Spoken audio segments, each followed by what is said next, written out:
You get that? So when you get to the word, you win only.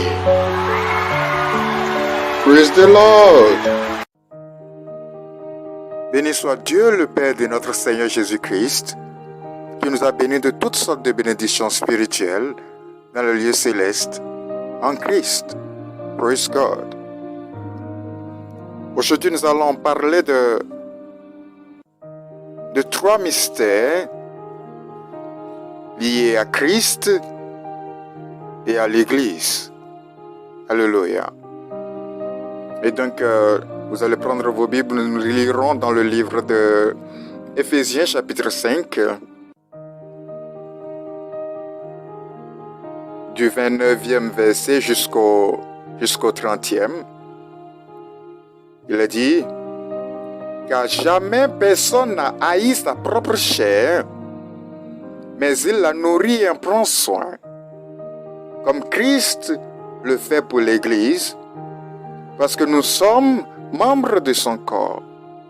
Praise the Lord. Il y a l'expression être à Christ et l'expression Christ en soi et encore être en Christ. Alléluia. Ces trois expressions sont liées, mais elles sont trois différents mystères. Quand on dit être à quelqu'un, c'est de toute évidence appartenir à la personne. Vous devenez sa possession, son héritage, son lot. Quand on prend le peuple d'Israël par exemple, Dieu a fait alliance avec lui. Dieu l'a choisi pour faire connaître son nom aux nations de la terre. Cependant, lorsqu'au temps du prophète Osée, le peuple d'Israël abandonna l'Éternel. Et donc Dieu dit à Osée de prendre une femme prostituée. Cette femme prostituée donc représentait Israël. Et du fait qu'elle est prostituée, cela signifie qu'Israël s'est prostitué, Israël a abandonné l'Éternel. Et donc Dieu dit à Osée de prendre une femme prostituée. Et cette femme accoucha de 2 filles, et plus tard d'un garçon. Dieu dit à Osée,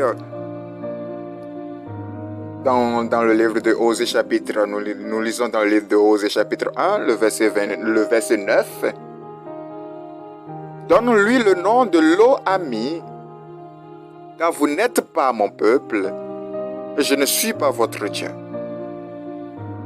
Donne-lui le nom de Lo-Ami. Dieu dit à Osée de donner le nom de Lo-Ami à son garçon. Et Lo-Ami, en hébreu, donc signifie vous n'êtes pas mon peuple, et je ne suis pas votre Dieu. C'est donc un rejet, un abandon. Dieu a rejeté Israël et à travers ce nom, il le matérialise.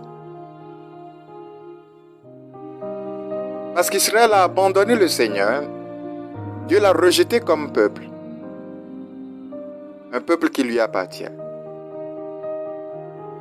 Cependant, dans la suite des temps, sûrement au temps du millénium, c'est-à-dire le règne de 1000 ans de Christ sur la terre, Dieu fera miséricorde à la nation d'Israël. Et donc il dit dans le livre d'Osée chapitre 3, le verset 21 au 22e verset, « Je serai ton fiancé pour toujours, je serai ton fiancé par la justice, la droiture, la grâce et la miséricorde. Je serai ton fiancé par la fidélité et tu reconnaîtras l'Éternel. » Alléluia. Je serai ton fiancé. Je serai ton fiancé.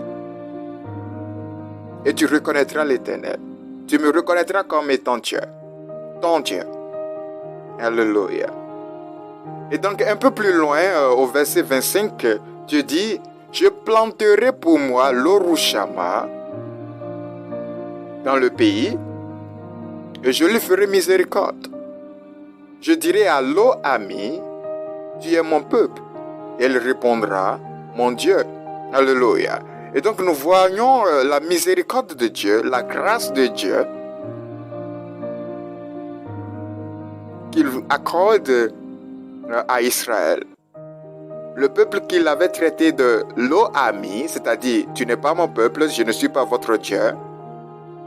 Maintenant sûrement donc il dit ami, ce qui signifie donc vous m'appartenez, je suis votre Dieu. Donc il a dit je dirai à lo-ami, tu es mon peuple.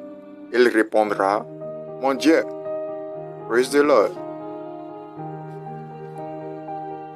Ainsi quand vous appartenez à Christ, quand vous êtes à Christ, vous devenez comme sa femme, vous êtes son peuple, et il est votre Dieu. Il est écrit dans 1 Corinthiens chapitre 3, verset 23, « Tout est à vous, et vous êtes à Christ, et Christ est à Dieu. » Voyez-vous, il a dit, « Vous êtes à Christ, vous êtes son peuple, et il est votre Dieu. » Et donc, il est aussi dit dans Ephésiens chapitre 5, verset 29 à 30, « Car jamais personne n'a haï sa propre chair, mais il la nourrit et en prend soin, comme Christ le fait pour l'Église. Parce que nous sommes membres du corps, de son corps. Alléluia. Nous sommes membres du corps de Christ. Il dit que personne n'a jamais haï sa propre chair, c'est-à-dire son propre corps. Mais que faisons-nous? Nous nourrissons et prenons soin de notre corps, afin qu'il soit beau et agréable à regarder. De même, nous sommes l'Église, nous appartenons à Christ, nous sommes à Christ, et donc nous sommes membres de son corps. Si donc nous sommes membres du corps de Christ, sachant que personne n'a jamais haï son propre corps, mais il le nourrit et en prend soin, c'est une chose évidente donc que Jésus-Christ nous nourrit et prend soin de nous afin que nous soyons agréables à regarder. Le corps de l'homme est sa parure extérieure. Le corps est donc la gloire de l'homme au milieu de ses semblables. Quand il est beau et élégant, il aime à se présenter et à s'exposer à la vue des autres. Mais quand il est vilain, il se cache. L'Église est la parure extérieure de Christ, le corps de Christ. Or, il est écrit dans Ephésiens chapitre 5, versets 25 à 27.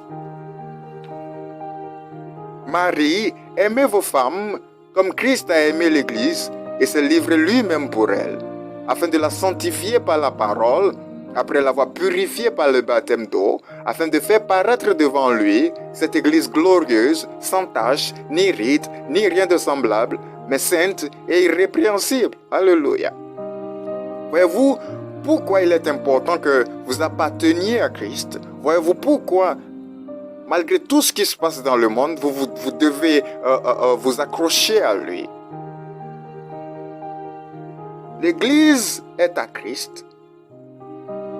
Cela voudrait dire que vous êtes à Christ, vous êtes cher à lui, et comme il prend soin de son corps, qu'est l'Église, sachez que vous êtes et vous serez de toute beauté dans ce monde et dans le monde à venir. Vous êtes glorieux, sans tache, ni ride, ni rien de semblable. Vous êtes saints et irrépréhensibles devant le Seigneur. Alléluia. Il prend soin de son corps, afin qu'il paraisse devant lui glorieux. Alléluia. Vous êtes la gloire de Christ, parce que vous appartenez à Christ, parce que vous êtes à Christ. Alléluia.